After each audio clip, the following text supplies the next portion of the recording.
Thank you for tuning into the Buyer's Guide podcast, where we talk all things property and finance. My name is Peter Mastriani, the founder of the Buyer's Guide, and in today's cast I have the opportunity to sit down and chat with Jacob Field, who is the founder of Ripe House. Now, Jacob has been successfully investing in property for many years. He owns properties across Australia, some of which are around the corner from his family home, and others he's never actually needed to visit. It was about 2011 when Jacob's passion for property led him to develop the Ripe House platform for analysing suburbs and really locating the sweet spots within them so that interstate investors could actually acquire a local's understanding. Initially, Jacob used the tool for his own research. It was later redefined and redesigned for use by other investors and has evolved into be this incredibly sophisticated property research tool. The Ripe House Property Insights platform is really the new frontier for property investment. It provides research tools and support for DIY investors to really make clear and confident decisions. Now, when I sit down with Jacob, that's essentially what we really chat about, how technology has influenced property research and how to use it for your own benefit. So, let's get to it.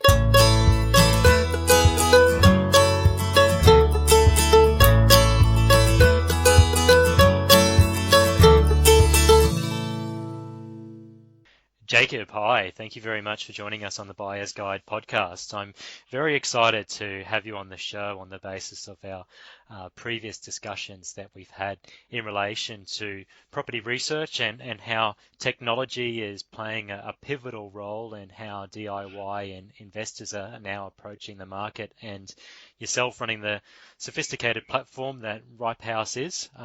It's great to learn more about it and share your knowledge with our audience. So thanks again for coming onto the show. Why don't you start off by telling us a little bit about yourself and more about the Ripe House platform.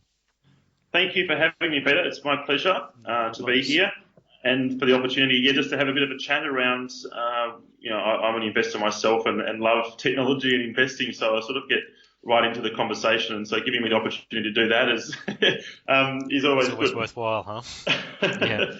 Yeah. A little bit about myself, I suppose. So I actually started investing in the early 2000s, about 15 years ago, down here in Tassie. So my family and my wife and kids are down here in the cold at the moment. Cold in Tasmania. It's cold in Brisbane at the moment. God. Our 48 hours of winter has been dragging on for a couple of weeks now. We don't know what's hit us up here. I'd like to have a swap with you, if that's all right. Sure. So I own properties down here still, and also around the country. I guess Ripe House, with a background in technology, Ripe House is a mechanism for me in 2011 when we formed to really do some deeper drill down research for myself. And trying to work out and navigate the Sydney terrain. So we actually moved up there and looking to invest out in the western suburbs, Mount Druitt, and in and around there.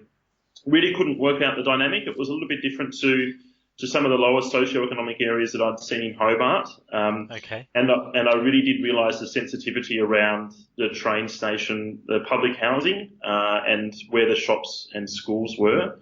And I suppose the triangle between them. It all sort of came clear to me, checking out a property that looked great on the classified sort of search that I'd done on the internet. Got out there in practice. It did seem cheap at the time, and when I sort of got there, I realised that the locals were using it as a thoroughfare at the end of a dead-end street, and they knocked the back fence down and were using it to get from the train station to, to be perfectly frank, where a lot of the public housing was in the suburbs. So they were using it as a direct line route. That got me thinking, well, this is a bit of a risk. How can I assess these things and see them in real life? So that's where the beginnings of Ripe House formed, looking at location and potentially how that affects property value and potential for growth. And then obviously it's come a long way since then, with a lot of investors now using a platform to do their research. Getting to know, I suppose, any suburb in the country as they know the suburb that they live in, where the streets that are potentially going to amplify growth and really drive the suburb forward, and the streets to potentially stay away from. And then also put that in context with, which is a really important step, is the street and the property in context with the suburb growth story, and then even the LGA and state. So making sure it's all cohesive and going to lead to good results. So, yeah. Okay.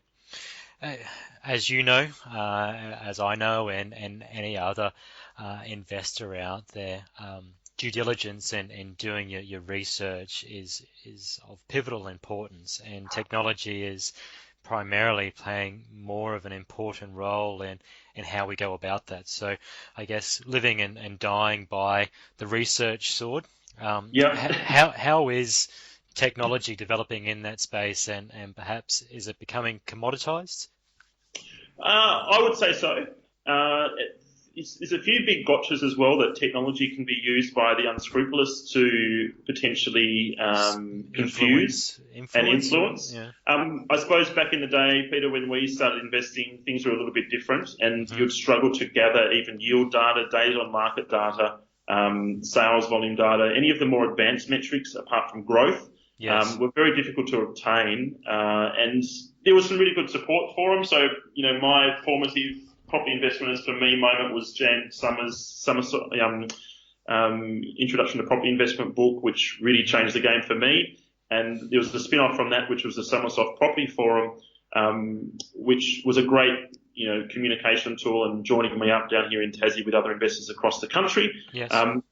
Having said that, it really didn't empower me to invest across the country. I still was, limited to Tassie and doing things here because that's where I could access the information to make my decisions. Yeah. And then even seeing the value of the information that, and how it affects things. So I think technology, and obviously things have changed a lot in that time, with the internet. I guess technology has now opened up a lot more information to less sophisticated individuals. That has then, I think, potentially commoditized that information, and and the results are then commoditized or averaged out to that lower sophistication. So I think there's an emphasis with technology to really use it smartly and to stay on that cutting edge of technology to lead that curve and to be ahead of the masses, and then potentially go for it, mate. Sorry. I was just going to say, how can you use it so that it is actually beneficial for you rather than looking at too much and it becoming a bit of an analysis paralysis? So how do you dig deep enough into the data to actually stay ahead of the curve? Yeah, a couple of big massive things for me is avoiding generalization. So if people are using technology or giving opinion, making sure what they're saying is put in context with the data and then also their motives, I suppose. So if they're talking about, as they are in some circles at the moment, that Hobart is emerging, great things are happening down here, having to dig a little bit deeper with that and actually looking for the individual suburbs in that catchment area that potentially are driving growth forward and using data there. So avoiding generalizations and really having the sophistication to dig a little bit deeper. Making sure any data that you look at is live and relevant. So it's a real danger to look at an old media article or even an old research report or even a current research report and see that it's now based on 10-week-old data or 8-week-old data. Okay. And then that report may have taken a few weeks to collate and put together. In that time, when you're acting and making purchase decisions, you're wanting to have growth on the back of increased demand. So you're wanting to get in there first. And if you leave that a little bit late, the buying window to do that might be quite narrow in these really booming markets or very strong growth markets. If you leave that a little bit late and you act on older data or non-relevant data, you might come up against 5 other investors making offers, etc. Yes. So that's another thing. Technology, making sure that the data is live, it is fit for purpose, and the catchment area. There's no questions. There's no answers that haven't been given. There's no questions that still remain with that data. And then I suppose the major advantage which helps to get you ahead of the curve is by accessing the country as one market and being able to go across the country and compare apples for apples and increase your catchment area, so your area of potential investment opening out across the country and not just necessarily next door. So I think that enables you to really target the suburbs that are going to be really matched to what you're trying to achieve and your outcomes, and the ones that are potentially at the prime buying opportunity for your outcomes. Which technology really opens up those doors. Yeah. Is it all about previous performance of a house or of a particular market that you're looking at? If you were pursuing an investment grade properties in investment grade locations, Yep.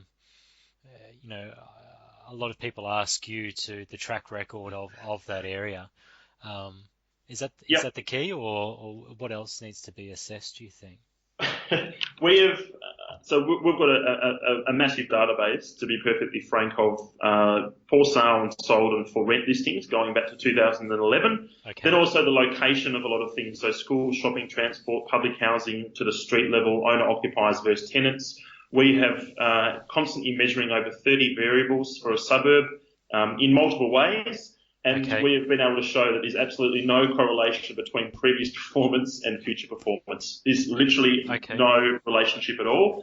And to think a little bit deeper about things, and I'm trying to sort of keep this quite light, and I do get right into it, so I do apologise. No, not at all. If you think about the logic of these things, one of the reasons why growth occurs is because there is above and beyond demand in that area that is above the norm, and it's already been priced into the cost of that property. So that demand may have been caused by a new mine opening, new rail links, new transport, new highway opening, new IKEA, new Woolworths, new Westfields, new university, new marina, all of these things that can combine to create above and beyond demand. And the importance here is above what it previously was. When you see that demand, I just classify that and any of those things as added utility, and then that creates the demand. And then those demands changes some of the on-the-ground market metrics. When you look for those changes, they are the buy signals which make or help you target imminent growth. So it's nothing to do with previous performance. It's to do with those on-the-ground metrics on the back of that demand. So if you can actually get, in all reality, and from what we've actually been able to see, I don't really have any concerns about the whats and the hows of that utility. When the new highway's announced, when it's actually starting to be built or when people start driving on it to work, trying to track when the growth is occurring based on all those events. If we just look at those buy signals, we can actually be really reasonably confident that growth is imminent. So a couple of the big ones, sales volumes is stable or increasing. That's quarter on quarter. That's showing that the demand coming to the area is now starting to translate in sales. That may also mean that there's a lot of stock that's been put into the market as well, so new builds. So if days on market are stable or even decreasing, it's saying that this added sales is based on more established properties or more likely to be more established properties and not just because there's a lot of supply into the market. But the really big one here, and looking at the psychology of these growth markets, when all of these great things start occurring, you're attracting new people to the area, and new people generally rent first. So rents you tend to see trending upwards first.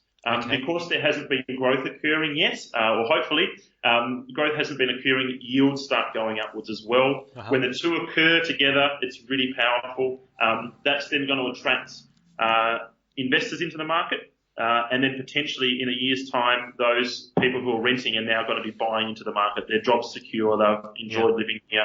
They want to start buying in. So they know, like, and trust it, and it's backed by the general sentiment of the area as well, that it's moving ahead and progressing. Yep, absolutely. If you don't get that right and your data's old, you're potentially getting in there. So, we're targeting high rents, high yields, and the imminent growth. That's going to attract a lot of other investors, so that the less sophisticated investors coming in the masses going, wow, the yields are great, not seeing if the yields are high, and this is probably an important point, Peter, in terms of the yields have to be high for the suburb traditionally, not high compared to Queensland or any other suburb. Sure. It has to be for that suburb in itself. That will then attract a lot of the groundswell of momentum, and that's what you want the growth with, and you don't want to be potentially waiting for that to occur. So, I think that's really important. And sometimes the window between those buying signals and the mass momentum is only a couple of months, and in that time, Right. you've missed that buying opportunity.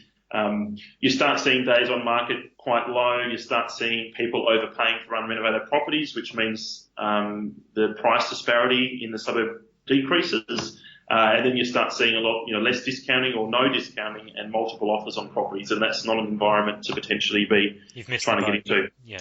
Yep. Yeah.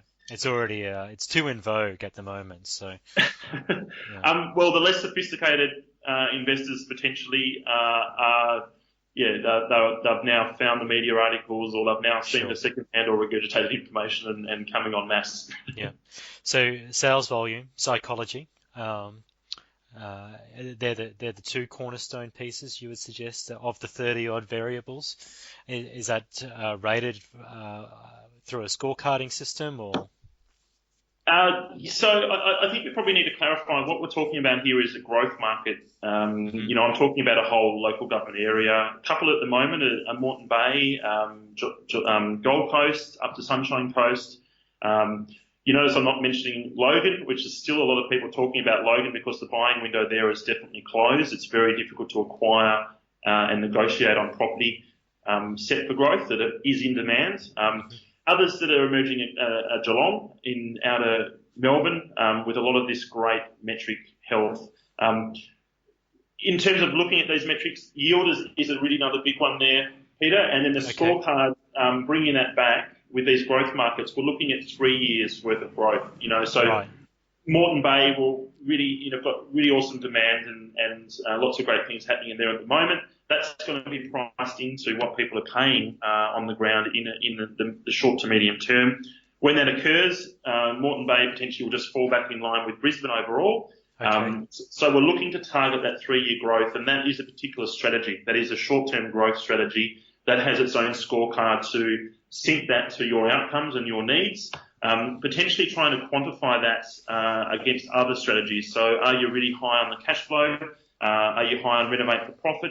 Would you prefer higher scarcity and potentially longer term, more stable growth? Or are you wanting to jump in and develop? So really trying to think in terms of a scorecard, is this market suitable for me and my preferred outcomes? I think that sort of needs to be always looked at. Sure. So for me as an investor who has a defined strategy and know what my entry and preferred exit methods are going to be, would I hypothetically be using the Ripehouse platform to digest that information and choose those variables for me? Is that the best way to use the tool, do you think? Yeah, I think that the first stage is really establishing what you're trying to achieve and your goals, and then making sure you're making one clear and concise decision in that investment purchase. So, are you actually going after renovate for profit here? Are you going after cash flow to then give you that serviceability into the next investment? I guess, bringing it back to your question, making sure that scorecard is clear so you can make clear and concise decisions. Sure. Technology has to empower you to do that. So Ripehouse really does try and break it down into those outcomes and then only expose you to the right metrics and tools to make that decision easier and to empower you. And to that end, I suppose what I've talked about is that at a local government area and a suburb level, it's really important to get the street right and the individual property. So all of these metrics you can see per street as well. You can see that on a map, so you can actually drill straight into the exact streets that potentially are going to outperform the remainder of the suburb. Making sure you get that right is really important. Absolutely. It's great to identify an area, an investment grade area that has the fundamentals that are going to be primed for growth. But when you start actually doing your due diligence, you actually find that there are very few investment grade opportunities in that investment grade location. So I couldn't agree more. Getting it correct, not only from a street level, but also that individual property is really what's going to accelerate that growth potential for you. I can give the audience a bit of a secret sauce if you like, which is we've got a really quite a sophisticated back checking engine, so it's not just in my head and a bit of a gut feel. we've been able to show that if you get these 5 variables right at the street level in the suburb, that you'll outperform the remainder of the suburb by 24% in relative growth. So if the suburb goes 4% for the year, you would expect a little bit over 5%, if that makes sense. So the 5 variables that it combines, we call them the Ripe House sweet spot. So low public housing in the street, lots of the in-demand property type, so those people moving towards the area, lots of those houses or units that they're demanding, above average rents for the suburb, above average yield, and strong tenant demand. If you get those 5 things right, you're more likely to be in those sweet spots that are going to amplify your growth. Awesome. So, knowing how good and sophisticated the Ripe House platform is, how can others access that information as well, Jacob? Yeah, we are a subscription service, but I'd love to extend a come and try free trial, 14 days to have a go and play and see what you can learn and immerse yourself with the research and make sure it is accessible. So jump over to ripehouse.com.au, so that's ripehouse.com.au/sign up. That's our off-the-shelf sign-up page. It's very basic, but go in there and enter in a coupon code which will open that trial up for you, which is Buyer's Guide. That's something we've specially put together for you and your audience. So that will open the platform up. Generous of you. Thank you. It'll also, once I see that come through, I'll jump in and pop through an ebook which we've just released, which really does cover, how to assess what you're trying to achieve in property. What outcomes you're really looking for in your next purchase, how to remain clear and concise in that purchase, and then what strategy might be right for you and what scorecard is appropriate. So it's a bit of a walkthrough in how to structure your thinking and how technology might slot into that. Oh, that's awesome. So just to clarify for our listeners, to visit ripehouse.com.au, visit the sign up area and use the coupon code Buyer's Guide to get that 14-day free trial and the new ebook that you've just released.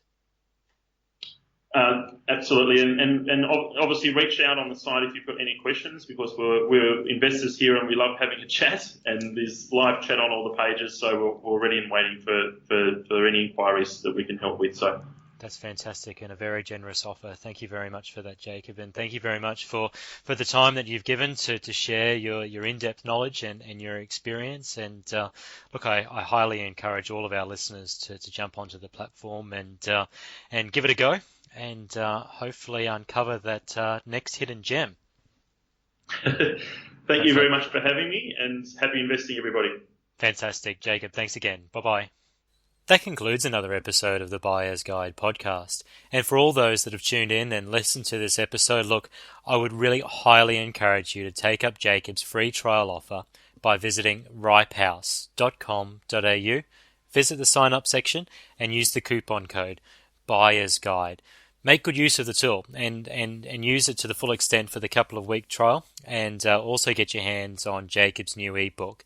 I have to say, Ripehouse is a very sophisticated research tool, and if you're a budding investor like myself, you should definitely try and incorporate it into your property toolbox.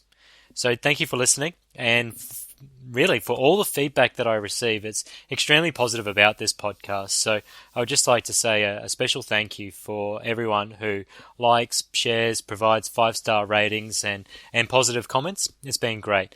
And look, not only do I appreciate it, but I certainly encourage it as well. So be sure to subscribe not to miss out on any future episodes. And until next time, bye-bye.